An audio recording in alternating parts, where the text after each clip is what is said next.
ang naging desisyon ng Korte Suprema ay base sa erroneous facts. Ako pala si Dante Maravillas, mga kababayan, Bicolano vlogger, broadcast journalist from Albay. Nakalimutan ko.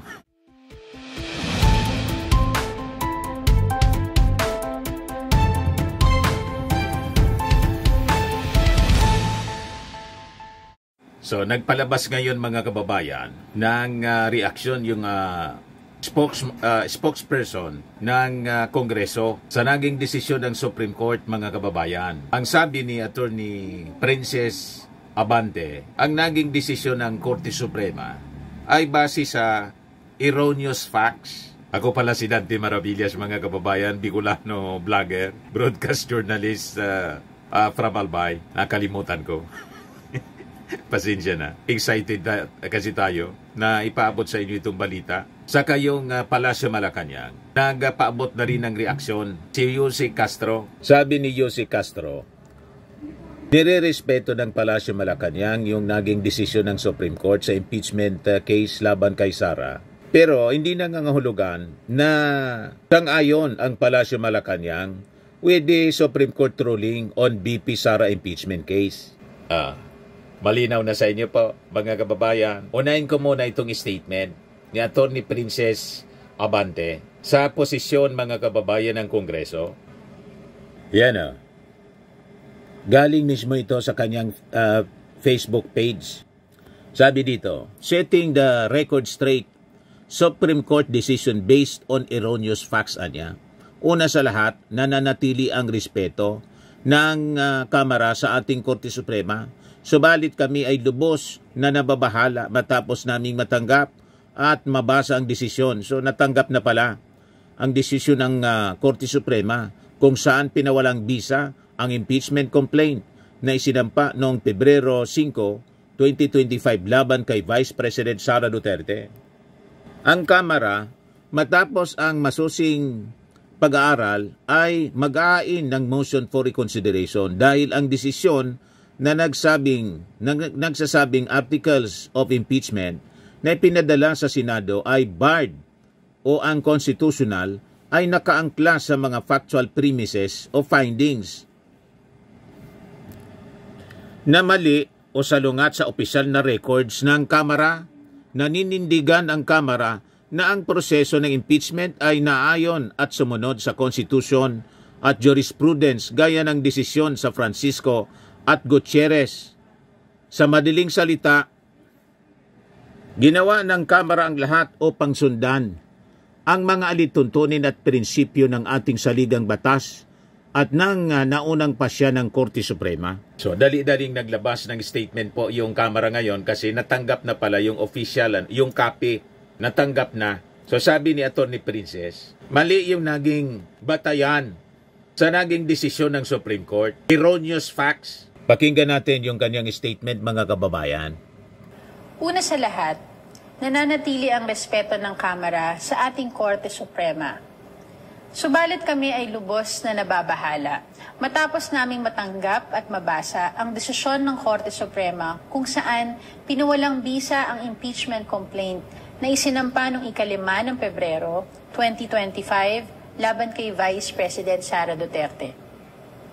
Ang Kamara, matapos ang masusing ay maghahain ng motion for reconsideration dahil ang desisyon na nagsasabing ang articles of impeachment ay ipinadala sa Senado ay barred or unconstitutional. Angkla sa mga factual premises o findings na mali at salungat sa opisyal na record ng Kamara. Naninindigan ng Kamara na ang proseso ng impeachment ay naaayon at sumunod sa konstitusyon at jurisprudence gaya ng desisyon sa Francisco at Gutierrez. Sa madaling salita, ginawa ng Kamara ang lahat upang sundan ang mga alituntunin at prinsipyo ng ating saligang batas at ng mga naunang pasya ng Korte Suprema. Kaya't kami lubos na nababahala sa tila bagong mga requisites na itinataw sa nasabing desisyon. One of the central facts in the Supreme Court claimed that the February 5 impeachment complaint was transmitted to the Senate without a plenary vote. This is categorically false. Ito, Noong February 5, 2025, si Majority Leader Manix Delipe ay nagmungkahi na ipasa ang February complaint sa Senado. Batay sa katotohanan ito ay verified at permado nang hindi bababa sa 1/3 ng mga miyembro ng Kamara. Ang mosyong ito ay inaprubahan sa plenaryo at agad rin bumuo ang Kamara ng Panel of Public Prosecutors. Makikita po ito sa House Journal number 36 at detalyado rin sa opisyal na record of the House of Representatives. Ang transmittal sa Senado ay hindi unilateral o ministerial. It was a clear result of plenary action. The court also claimed that the House failed to act on the first 3 impeachment complaints filed in December 2024. This too is inaccurate. Sa parehong araw na inaksyonan ang February complaint, bumoto rin ang Kamara sa plenaryo na i-archive ang 3 impeachment complaints na inihain noong December. Ginawa ito ilang oras bago mag-adjourn ng session dahil nakumpirma na ang February complaint ay permado at verified ng 1/3 ng mga miyembro ng Kamara. Ayon sa konstitusyon, ito ay itinuturing ng Articles of Impeachment at obligadong ipadala sa Senado para sa paglilitis. Gayunman, sinabi ng Korte na hindi raw kumilos ang Kamara sa 3 reklamo dahil nag-adjourn na para bang pinabayaan ang mga ito nang walang aksyon o konsiderasyon.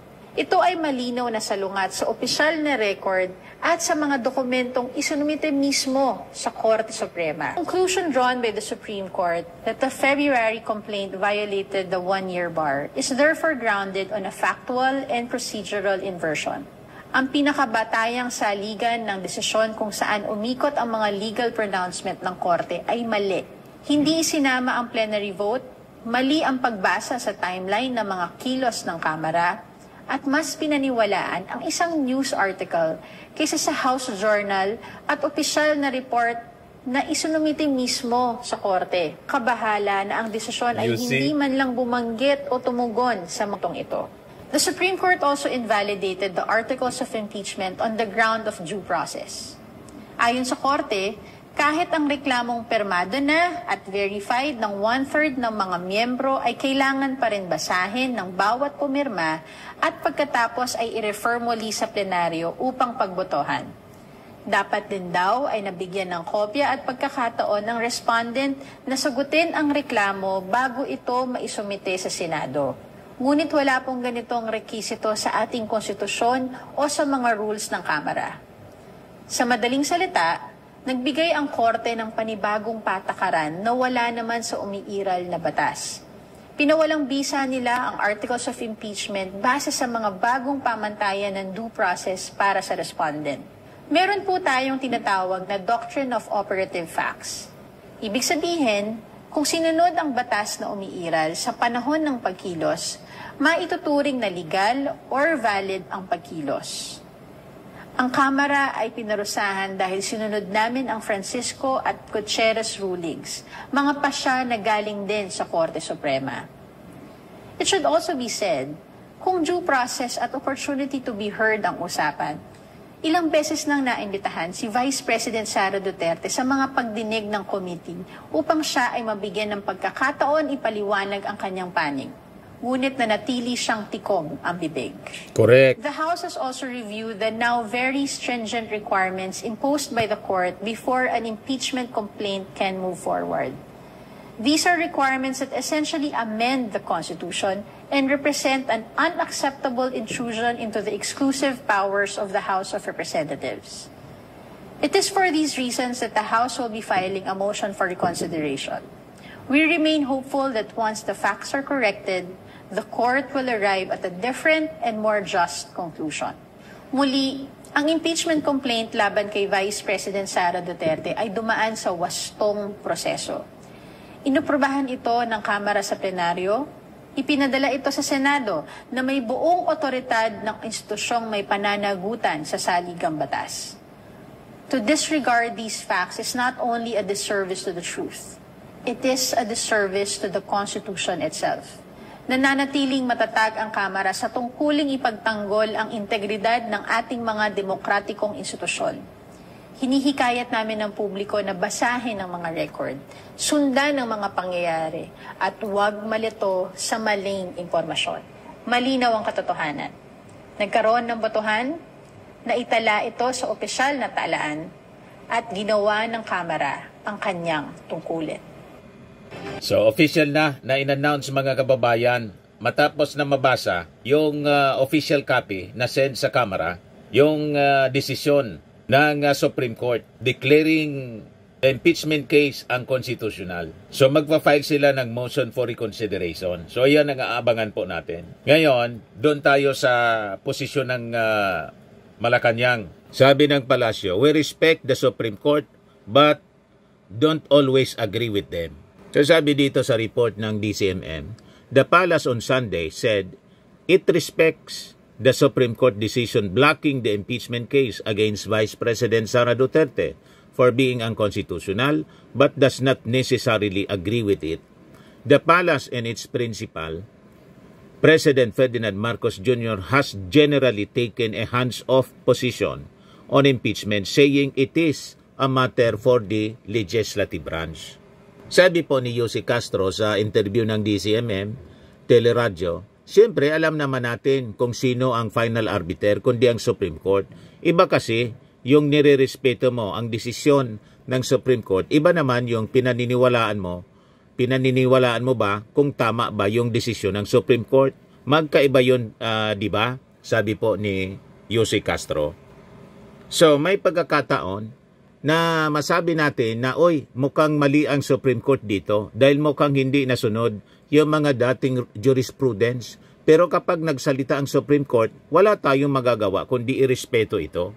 So, ang ibig sabihin, hindi common nirespeto, agree.